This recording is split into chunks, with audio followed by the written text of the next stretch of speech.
Dahil konti lang din naman ang hugot ko sa buhay pagdating sa pagbabago, wala naman tayong love life na mapupulutan ng hugot pagmamahal sa bayan yata ito ngayong gabi. Sa mga pangyayari sa kasalukuyan, ang salitang pagbabago ay tila ba isang sikat na love team na pangalan pa lang nakakakilig na. May kakayahan itong gisingin ang nahihimlay nating kamalayan at ang ating natutulog na damdamin para sa isang mas progresibong bansa. Marami ang sabik, uhaw at gutom para rito, ngunit sadyang ang iba ay nangangatog ang mga tuhod at nakakunot ang mga noo, isipin pa lamang ang mga maaaring mangyari sa susunod na mga araw. Ganun nga talaga siguro. Hindi maiaalis ang agam-agam kung epektibo nga ba ang bago. Kung tutuusin, ang pagbabago ay isang mahirap at masakit na proseso.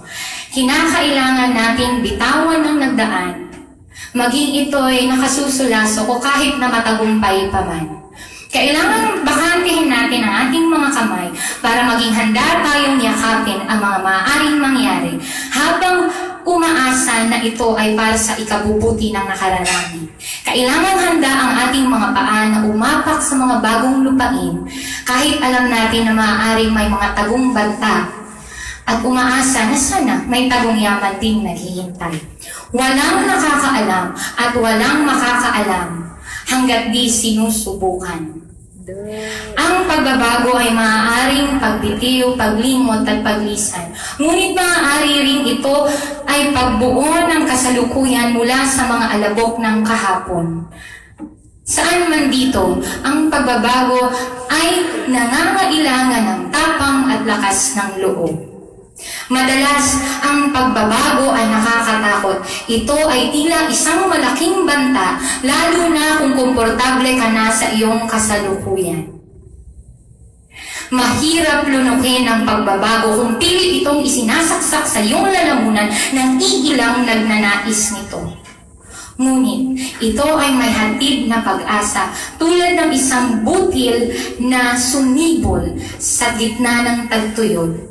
Kung ito ay ang pagbabagong iyong ninanais, sinimulan at kinabibilangan, ito ang pagbabagong kailangan natin ngayon. Hindi maitatanggi na ang pagbabago ay bahagi na ng buhay ng bawat isa sa mundo.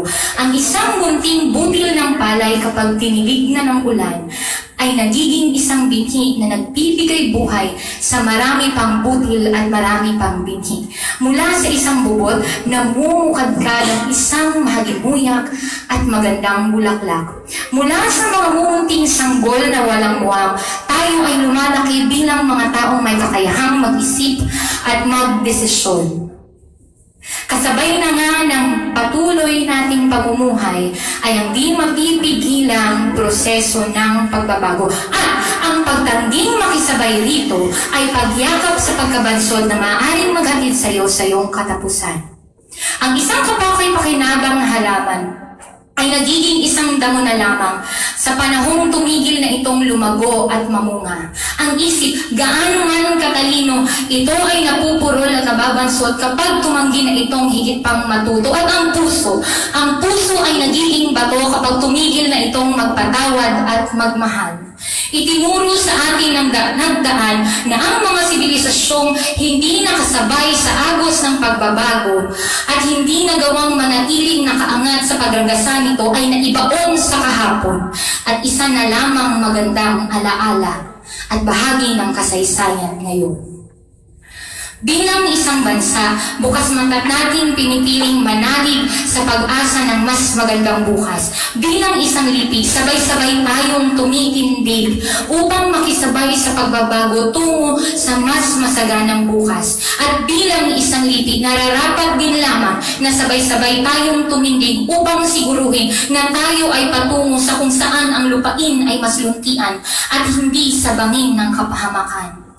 Ang pagbabago ay hindi basta pauso na sikat ngayon at limot na bukas. Hindi rin ito isang magandang pelikula na maaari kang bumili ng tiket, pumasok sa sinehan, maupo at pumalakpak kapag ang kwento ay yung nagustuhan at magmura at magreklamo kapag pumalpak ang takbo ng kwento. Ang pagbabagong ito ay kwento mo at kwento ko. Huwag mo ilagay ang iyong sarili sa isang kahon at sabihin, okay na ako, mahal ko ang bayan ko. Dahil kahit nagaano pa man kaalab at karugdo ang iyong pagmamahal sa inang bayan, wala itong silbi. Wala itong silbi kung ang apoy ay maninitili lamang sa puso mo. Wala itong silbi hanggat ang alab na yan ay hindi tumutulay mula sa iyong puso tungo sa iyong mga kamay, kung hindi nito mapag-aalab ang iyong mga daliri upang kumilos at gumawa. Kaya kapatid, kaibigan, tindig, kilos, gawa.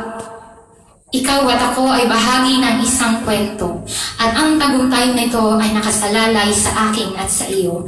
Dahil kahit na napakarami pang bagay ang magbago sa mundo, bagong presidente, bagong senador, bagong vice-presidente, o kahit na bagong uri pa ng pamamahala ang mangyari sa bansa, mayroong hindi magbabago na ikaw at ako, Pilipino, at Pilipinas lamang ang bansa mo at bansa ko. Yay!